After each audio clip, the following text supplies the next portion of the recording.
예, 저는 요즘 그 인지치유를 아주 공부하고 있습니다. 근데 이제 인지치유를 공부하면서 느끼는 것은 저를 비롯한 많은 사람들이 잘못된 인지 오류 속에 살아가고 있다는 것입니다. 잘못된 인지 속에서 고통을 겪고 무기력하게 살아가고 있습니다. 그래서 잘못된 인지로 인해서 주어진 상황을 확대해서 생각하고 또 두려움에 사로잡히고 깊은 절망에 빠져 지내기가 쉽습니다. 오늘 우리는 깊은 절망적인 상황에 놓여 있던 두 사람을 볼 수 있습니다. 한 사람은 하나밖에 없는 딸이 죽어가는 상황에 있었습니다. 아니, 결국은 죽어버린 힘든 상황에 놓여 있었습니다. 또 한 사람은 12해 동안 혈루증을 앓고 고통을 당하는 여인이었습니다. 보통 이처럼 심각한 상황에 처하게 되면 사람들은 어둡고 절망적인 생각에 사로잡혀서 그 어둠에서 쉽게 헤어나오지를 못하게 됩니다. 그러나 그들은 절망 중에 있었지만 믿음으로 예수님께 나왔습니다. 이런 그들을 예수님께서는 오늘 본문을 통해서 어떻게 도와주십니까? 우리가 본문 말씀을 통해서 절망을 이겨내는 비결을 배울 수 있기를 기도합니다. 그래서 승리의 인생을 살아가는 저희 모두가 되기를 기도합니다. 자, 12절을 보십시오. 거라사 지방에서 군대에 귀신 들린 자를 고치신 후에 예수님은 이제 배를 타고 다시 맞은편 이 가버나움 지방으로 돌아오셨습니다. 거라사 지방 사람들은 예수님에게 제발 빨리 떠나달라고 막 요청을 했습니다. 우리 재산 거덜나니까 빨리 좀 가시라고 떠밀어 냈습니다. 그런데 바다 건너편의 분위기는 이와는 정반대였습니다. 그들은 해변에 모여서 예수님 오시기 기다리고 예수님을 열렬하게 환영하였습니다. 예수님은 배에서 내리셔가지고 그대로 바닷가에 머물러 계셨습니다. 아마 누구를 기다리고 계시지 않았는가 싶습니다. 자, 22, 23절을 보십시오. 이때 회당장 중에 하나인 야이로라 하는 사람이 예수님께 나왔습니다. 유대인들에게 있어서 회당은 성전 다음으로 가는 아주 중요한 장소였습니다. 회당에서는 매 안식일마다 하나님께 예배하고 기도하는 오늘날 이런 예배당과도 같은 곳입니다. 뿐만 아니라 이곳에서는 가벼운 재판까지도 진행됐다고 합니다. 그렇기 때문에 아주 이곳은 신성스럽기도 하고 굉장히 권위 있는 이런 곳이었습니다. 그곳의 회당장은 이 회당을 관리하고 또 예배를 섬기고 여러 행정 업무를 감당하는 아주 중요한 일을 하는 자였습니다. 때문에 이 회당장이라고 하면 그 지방에서 아주 덕망이 있고 존경받는 지역의 유지였습니다. 오늘의 주인공 야히로가 바로 이런 회당장이었습니다. 그런데 이처럼 지체 높으신 회당장이 수많은 사람들이 보는 앞에서 예수님의 발 앞에 넙죽 엎드려 간곡히 구했습니다. 내 어린 딸이 죽게 되었사오니 오셔서 그 위에 손을 얹으사 그로 구원을 받아 살게 하소서. 누가복음 8장 42절을 보면 그의 딸은 12살 난 외동딸이었습니다. 12살이면 초등학교 몇 학년쯤 되죠? 4, 5학년쯤 되는 나이입니다. 근데 이때 나이가 되면 그 딸은 엄마가 질투할 만큼 그 아버지에게 아주 애교를 부린다고 합니다. 저는 아들만 키워봐서 잘 모르는데 이게 속된 말로 여시짓을 많이 한다고 그래요. 그래서 이 아버지는 이 딸을 보면은 막 좋아가지고 어쩔 줄 몰랍니다. 그래서 막 사람들에게 딸바보라는 소리를 듣는 것을 아주 자랑스럽게 여길 정도로 딸에 대한 애정이 깊다고 합니다. 아마 야이로가 하루 일과를 끝내고 회당에서 돌아오면 딸은 피곤한 아빠를 어깨를 주무르면서 막 애교를 떨었을 것 같습니다. 아빠 힘내세요. 재해가 있잖아요. 하면서 막 재롱을 떨었을 것 같습니다. 이런 딸을 보고 있노라면 하루의 모든 피로가 사라지고 무한한 행복을 느꼈을 것입니다. 그런데 눈에 넣어도 아프지 않을 이런 딸이 어느 날 갑자기 소풍을 갔다 오더니 시름시름 앓고 자리에 누워버렸습니다. 용하다는 의사를 불러왔지만 열은 내리지 않고 딸은 점점 죽어가고 있었습니다. 참 백방의 노력을 해봐도 고쳐지지 않고 죽어가는 이 딸을 보는 아버지의 심정이 어떠했겠습니까? 그런 절망적인 상황에서 야이로에게 가장 먼저 떠오르는 분이 바로 예수님이었습니다. 그는 회당장이었기 때문에 이미 예수님에 대해서 너무나 잘 알고 있었습니다. 그 회당에 와가지고 직접 병을 고치고 귀신을 쫓아내고 이런 것을 직접 눈으로 봤기 때문에 야, 예수님만 있으면 고칠 수 있겠다 이런 믿음을 갖게 되었습니다. 그래서 급하게 예수님을 수소문해서 찾아봤습니다. 근데 예수님이 거라사 지방으로 갔다는 것입니다.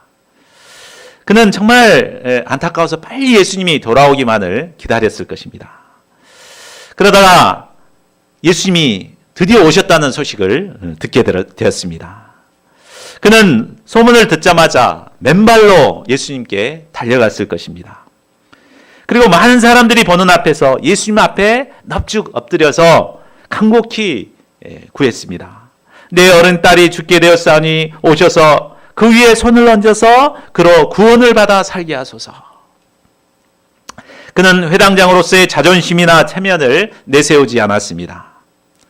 사람들은 위신과 체면을 매우 중요시합니다. 그래서 도움이 필요한 것을 뻔히 알면서도 그놈의 알량한 자존심 때문에 죽었으면 죽었지 도움을 청하지 않는 분들이 있습니다. 그러나 야이로는 모든 자존심을 다 내려놓고 겸손히 예수님께 도움을 청했습니다. 또한 그는 사람들이 나를 어떻게 할 것인가 이런 것을 전혀 의식하지 않았습니다. 당시 종교 지도자들은 예수님에 대해 비판적이고 적대적이었습니다. 바리새인들은 예수님을 이단시하고 죽이고자 음모를 꾸미고 있었습니다. 이것을 너무나 잘 알고 있었을 텐데 만약에 이 사실이 그들에게 알려지게 되면 그는 회당장의 자리에서 쫓겨나서 직업을 잃게 될 수도 있습니다. 그런데도 불구하고 그는 많은 사람들이 보는 앞에서 예수님의 발 앞에 엎드려 간구한 것입니다. 그가 그럴 수 있었던 것은 오직 죽어가는 딸을 살려야 한다는 이런 간절한 소원과 또 딸에 대한 사랑 때문이었습니다. 한 영혼에 대한 이런 깊은 사랑이 있을 때 사람들의 눈을 의식하지 않습니다. 예수님께 대한 믿음을 가지고 사람들이 어떻게 생각하건 믿음으로 담대히 나아가서 주님께 구할 수가 있습니다. 이런 그의 소원을 예수님께서는 받으시고 기꺼이 그의 간구에 응답해 주셨습니다. 그래서 그를 이제 그와 같이 딸을 고치기 위해서 가셨습니다. 자, 24절을 보십시오. 예수님께서 야이로와 함께 그의 집으로 가실 때 큰 무리가 예수님을 따라가며 애워쌌습니다. 그러니까 조금이라도 예수님 가까이 가기 위해서 막 사람들이 막 서로 경쟁을 했습니다. 그래서 막 서로 막 몸싸움을 하고 어떤 사람 막 그 예수님을 막 이렇게 끌어안는 사람도 있었을 것입니다. 그러던 가운데 슬그머니 예수님의 뒤로 다가오는 한 여인이 있었습니다. 25, 26절을 보십시오. 그는 12해 동안 혈루증으로 앓아온 한 여인이었습니다. 혈루증은 부인병의 일종으로 멈추지 않고 계속해서 피를 흘리는 병입니다. 경희대 의대 교수였던 서제임스 목사님은 저와 같이 이제 성경 공부를 했는데 이것은 오늘날 현대 의학으로도 고치기가 어려운 병이라고 했습니다. 이 여인은 이 병을 고치기 위해서 그동안 많은 노력을 했습니다. 당시 용하다고 소문난 의사들은 아마 다 찾아갔을 것입니다.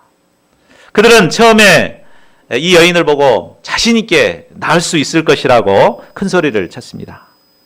그러면서 검사해보자고 이 검사 저 검사 해보고 또 이런 치료 저런 치료를 한다고 많은 돈을 요구했습니다.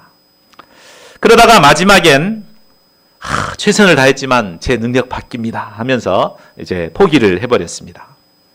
그러기를 무려 12년 동안이나 했습니다. 그러는 동안 여인은 많은 괴로움을 받았습니다. 가진 재산도 모두 바닥이 났습니다. 아무런 효용도 보지 못하고 병은 더 중하여졌습니다. 자, 이로 인해 여인이 겪은 육체적, 정신적 고통이 얼마나 컸겠습니까? 그런데 무엇보다도 그녀를 힘들게 한 것은 자신이 부정한 자라는 생각이었을 것입니다. 레위기 15장을 보면 유출병에 대한 규례가 나옵니다. 이 율법에 의하면 누구든지 몸에서 피를 흘리는 이런 병을 안게 되면 그는 부정한 자라고 낙인이 찍혔습니다. 그래서 그 사람이 누웠던 침상도 부정하게 되고 그 사람이 앉았던 자리도 부정하게 되었습니다. 심지어는 그 앉았던 자리를 만진 사람도 부정하게 되어버렸습니다. 이 때문에 그녀는 자신은 부정을 일으키는 사람이라는 생각 때문에 사람들 앞에 떳떳이 나갈 수가 없었습니다. 그러니까 이런 참 부정한 병을 얻고 고치고자 아무리 노력해도 고치지 못하는 12년 동안 그런 고통 속에 살았을 때 이 여인의 고통과 그 마음이 어떠했겠습니까?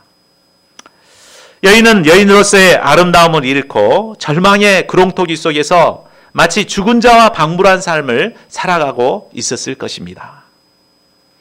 자, 그런데 27절을 보십시오. 이런 절망 가운데 있던 여인에게 예수님에 대한 소문이 들렸습니다. 예수님은 더러운 저주받은 문둥병자도 깨끗게 해주셨다는 것입니다. 또한 중풍병자도 일어나 걷게 하시고 한숨 마른 자를 위해서는 자신의 목숨까지도 무릅쓰고 고쳐주셨다는 소문을 듣게 되었습니다.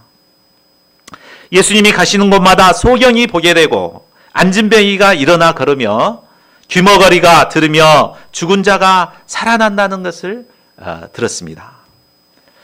예수님께 대한 소문은 시름시름 죽어가던 여인에게 삶의 희망을 불어 넣었습니다. 예수님께 대한 소문으로 인해 여인의 마음에는 믿음이 생기기 시작했습니다. 이 믿음으로 여인은 예수님을 찾아 나섰습니다. 나같이 추하고 저주받은 자도 예수님은 고쳐주실 것이다. 이런 믿음으로 이제 예수님을 따랐습니다. 찾았습니다. 그리고 예수님께서 바닷가에 있다가 무리와 함께 지나가는 것을 보았습니다. 그는 슬그머니 그 무리들 틈바구니에 끼어들었습니다. 그리고 예수님의 뒤로 와서 예수님의 옷에 손을 대었습니다. 이는 그의 옷에만 손을 대어도 구원을 받으리라는 믿음이 있었기 때문입니다. 그는 예수님 앞으로 떳떳이 나갈 수 없는 부정한 여인이었지만 그렇다고 절망하거나 포기하지 않았습니다. 사람들 몰래서라도 또 뒤에 가서라도 예수님의 옷자락에 손을 대고자 했습니다. 이는 그녀가 할 수 있는 최대한의 믿음의 행동이었습니다. 그녀는 그렇게만 해도 구원을 받을 수 있을 것이라는 믿음이 있었습니다. 이 믿음으로 예수님께 손을 댄 것입니다. 이는 정말 놀라운 믿음이었습니다. 자, 여인이 두렵고 떨림으로 예수님의 옷을 만지자 어떻게 되었습니까? 29절을 보십시오. 이에 혈루 근원이 곧 말랐습니다. 믿음의 손을 대자마자 그 지긋지긋했던 12년 동안 고통스럽게 했던 그 혈루증이 즉시 그쳤습니다. 자기 자신도 몸이 낫게 됐다는 사실을 바로 깨달았습니다. 아마 여인은 새 생명을 얻은 기쁨과 감격으로 소리를 지르고 싶었을 것입니다. 그러나 몰래 했기 때문에 사람들에게 들키지 않기 위해서 몰래 조용히 물러가고자 했습니다. 자, 그런데 30절을 보십시오. 예수님은 자기에게서 능력이 나간 줄을 곧 스스로 아셨습니다. 그리고 발걸음을 멈추시고 돌이켜서 누가 내 옷에 손을 대었느냐 하시며 이 여인을 찾으셨습니다. 제자들은 무리가 에워싸 미는 것을 보시며 누가 손을 대었냐고 물으시나니까 이해할 수 없었습니다. 제자들의 말대로 예수님의 주변에는 많은 사람들이 예수님을 만졌습니다. 만질 뿐만 아니라 막 껴안고 밀치고 그런 일이 일어났습니다. 그러나 그들에게는 아무런 역사도 일어나지 않았습니다. 오직 믿음으로 예수님의 옷에 손을 댄 이 여인만이 예수님의 치유의 은혜를 누릴 수 있었습니다. 많은 사람들이 예수님의 가까이에 나오고자 합니다. 그래서 주일이면 많은 사람들이 예배당을 찾습니다. 그러나 예수님께 나왔다고 해서, 가까이 왔다고 해서, 또 사람들에게 그럴듯하게 보이는 믿음의 행동을 했다고 해서 다 은혜를 받을 수 있는 것은 아닙니다. 바로 여인처럼 비록 눈에 드러나지는 않지만 믿음으로 예수님의 옷자락을 만진 자들만이 주님의 능력과 은혜를 덧입게 되는 것입니다. 하나님은 오직 믿음으로 나오는 자들에게만 그 능력을 나타내십니다. 저희 모두가 믿음으로 나와서 주님의 옷자락을 만질 수 있기를 기도합니다. 32, 33절을 보십시오. 예수님은 주변의 사람들을 물리치고 이 일 행한 여자를 보려고 둘러보셨습니다. 여인은 더 이상 자신을 숨길 수 없음을 알고 두려워하여 떨며 예수님 앞에 나와 모든 사실을 여쭈었습니다.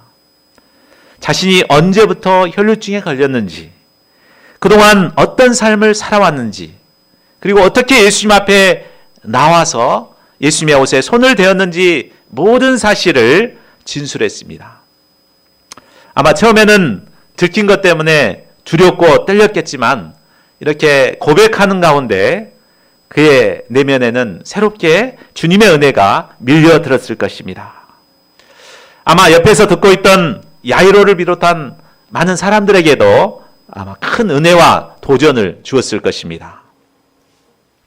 자, 소감 발표가 끝나자 예수님께서 여인에게 말씀하십니다. 34절을 보십시오. 딸아, 내 믿음이 너를 구원하였으니 평안히 가라. 내 병에서 놓여 건강할지어다. 자, 이 말씀을 하신 것을 볼 때 예수님께서 왜 여인을 굳이 찾아서 그에게 모든 사실을 진술하게 하셨는가를 우리가 알 수 있습니다. 그렇죠? 여인은 그냥 빨리 가려고 했는데 예수님 막 찾아서 이렇게 하셨잖아요. 그 이유가 무엇입니까? 첫째로 그녀와 사랑의 관계성을 맺고자 하셨기 때문입니다. 만일 여인이 몰래 고침만 받고 떠나버리게 되면 어떻게 되겠습니까? 그는 몰래 했기 때문에 이제 그런 죄책감 때문에 예수님을 피해 다닐 것입니다. 예수님이 왔다 그러면은 들킬까 싶어서 멀리 도망갈 것입니다. 이런 그에게 예수님은 그를 찾으셔서 그와 사랑의 관계성을 맺고자 하신 것입니다. 여인이 소감 발표를 한 후에 예수님은 그녀를 뭐라고 부릅니까? 딸아. 바로 영적인 자녀로 그를 영접해 주셨습니다. 이를 통해 여인은 예수님과의 사랑의 관계성을 맺을 수 있게 되었습니다. 둘째로 그녀에게 구원의 은혜를 주시기 위함이었습니다. 넘겨주십시오. 예수님은 내 믿음이 너를 구원하였으니 라고 구원을 선포하셨습니다. 로마서 10장 10절은 사람이 마음으로 믿어 의에 이르고 입으로 시인하여 구원에 이른다고 말하고 있습니다. 여인은 마음으로 믿어 육신의 병으로부터 깨끗함을 얻게 되었습니다. 그러나 아직은 영혼의 구원은 얻지 못했습니다. 이에 예수님은 여인이 입으로 시인하여 고백하도록 함으로 그의 믿음을 온전케 하셨습니다. 그리고 그에게 진정한 구원의 은혜를 베풀어 주셨습니다. 셋째로 그녀의 내면의 상처까지 치유함으로 진정한 평안을 주었습니다. 제가 인지치유를 통해서 배운 것은 어렸을 때 겪었던 마음의 상처는 성인이 되고 건강한 상태에 있어도 전혀 치유되지 않는다는 것입니다. 그래서 어릴 때 있었던 상처가 성인 때 드러나서 사람을 괴롭힙니다. 여인이 몇 살 때 병에 걸렸는지 알 수 없지만 그 병이 치유됐다고 해서 그 내면의 상처까지 치유된 것은 아니었습니다. 우리가 이제 방학 때 인지치유반을 개설을 할 것인데 그때 공부하면 아시겠지만 내면의 상처가 치유되기 위해서는 바로 그 아픈 상처와 직면하는 것이 필요합니다. 그리고 그 내면의 아픈 상처를 싸매어 주어야만 진정한 내면의 치유가 일어나게 됩니다. 예수님은 여인이 과거 아픈 상처를 직면하게 하시고 또 그것을 사람들이 듣는 앞에서 발표하게 하심으로 그 아픈 내면을 치유해 주신 것입니다. 그래야 진정으로 병에서 놓여 평안을 얻고 영육간에 건강하도록 은혜를 베풀어 주셨습니다. 여인은 예수님께 모든 것을 여쭈므로 예수님과 사랑의 관계성을 맺게 되었고 또 구원의 은혜를 누리게 되었고 내면의 상처가 깨끗하게 치유되는 은혜를 누리게 되었습니다. 저희 모두가 예수님 앞에 믿음으로 나아가 이런 풍성한 은혜를 누릴 수 있기를 기도합니다. 자, 35절을 보십시오. 예수님께서 아직 여인과 말씀하고 계실 때 회당장의 집에서 사람들이 와서 절망적인 소식을 알려주었습니다. 당신의 딸이 죽었나이다. 어찌하여 선생을 더 괴롭게 하나이까? 그들의 말은 딸이 죽었으니 이제 더 이상 예수님을 괴롭히지 말고 빨리 가서 장례식이나 준비하라는 것입니다. 이 소식은 딸이 죽지 않을까 불안과 초조로 마음을 졸이던 그에게는 청천벽력과 같은 소리였을 것입니다. 딸이 살아있을 때는 나을 희망이 있었지만 이제 죽어버렸으니 모든 것이 끝났다는 절망감과 허탈감이 몰려왔을 것입니다. 아마 이때 몰래 새치기 했던 여인에 대해서 미운 감정이 생겼을 것입니다. 또 여인을 찾아서 기나긴 라이프 소감을 발표하게 하신 예수님께 대한 원망도 생겼을 것입니다. 좀 빨리 왔으면 이런 일이 없었을 텐데. 참 이런 글을 예수님은 어떻게 도와주십니까? 우리 요절 말씀 36절 같이 한번 읽어보겠습니다. 자, 시작. 예수께서 그 하는 말을 곁에서 들으시고 회당장에게 이르시되 두려워하지 말고 믿기만 하라 하시고. 자, 예수님은 야이로의 내면에 두려움이 있는 것을 보셨습니다. 인간의 내면의 감정을 치유할 때 그 감정, 인간의 감정을 보면 크게 이제 두 가지로 나누어 볼 수 있습니다. 겉으로 드러난 표면 감정이 있고 마음 깊숙이에 있는 이면 감정이 있습니다. 속감정이라고 말하기도 하죠. 그런데 이제 사람의 내면의 이 감정을 치유하기 위해서는 겉으로 드러난 감정만 치유해서는 진정한 치유가 되지 않습니다.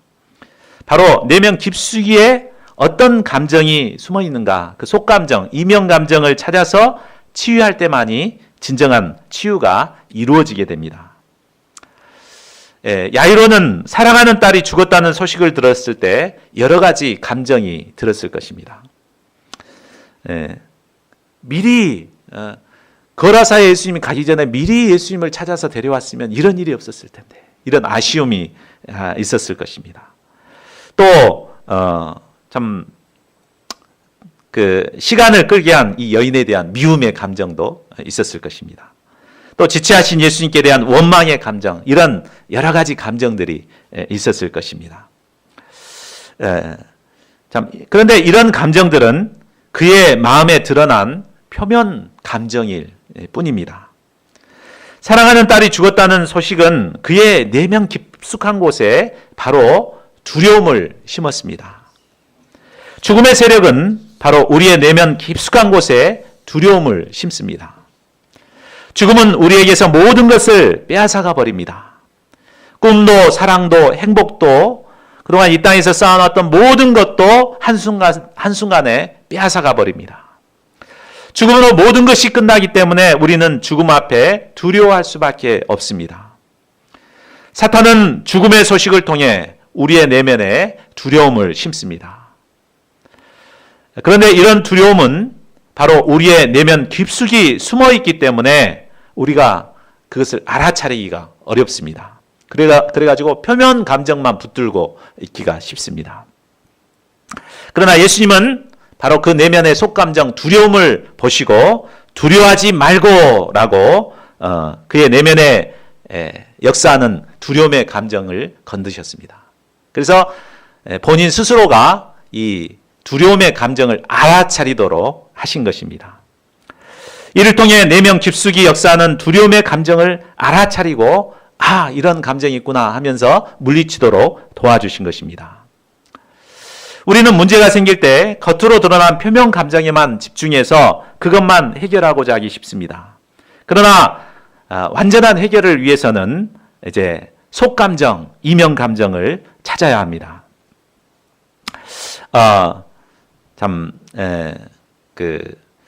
아무리 겉감정을 치유한다고 해도 그때뿐입니다. 그 문제를 잊어버리고 막 치유한다고 해도 어느 정도는 치유가 된 것 같지만 비슷한 상황이 처하면 다시 그 감정이 다시 막 솟아나거든요. 그러니까 속감정을 치유하지 않고서는 표면 감정은 이제 완전히 치유가 될 수가 없습니다. 근데 속감정을 치유하게 되면 표면 감정도 다 이렇게 치유가 되어버리는 것입니다. 그렇기 때문에 속감정에 무엇이 있는가를 알아차리는 것이 중요합니다. 문제를 해결하기 위해서는 먼저 내면 깊숙이 숨은 이 숨은 감정, 속감정을 알아차리는 것이 필요합니다. 이 야이로기에 있어서는 이 두려움이 바로 깊은 속감정이었습니다. 자, 그렇다면 우리 내면 깊숙이에 숨어있는 이런 두려움의 감정을 어떻게 치료할 수 있을까요? 이 속감정을 어떻게 치유할 수 있을까요? 예수님은 계속해서 말씀하십니다. 두려워하지 말고 믿기만 하라. 바로 예수님께 대한 믿음을 가질 때만이 깊숙이 역사하는 두려움의 감정을 물리칠 수 있음을 말씀하신 것입니다. 야이로가 처음 예수님께 나왔을 때는 예수님께 대한 믿음이 있었습니다.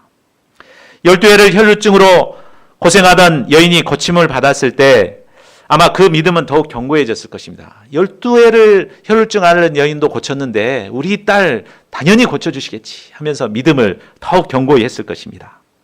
그러나 딸의 죽음의 소식이 전해졌을 때 그 견고했던 믿음은 한순간에 허물어져 버렸습니다. 그리고 그 믿음이 무너지자 두려움이 그 마음에 들어와 자리를 잡게 되었습니다. 이 두려움의 감정에서 벗어나는 길은 먼저 무너져 버렸던 믿음을 다시 회복하는 길밖에 없습니다.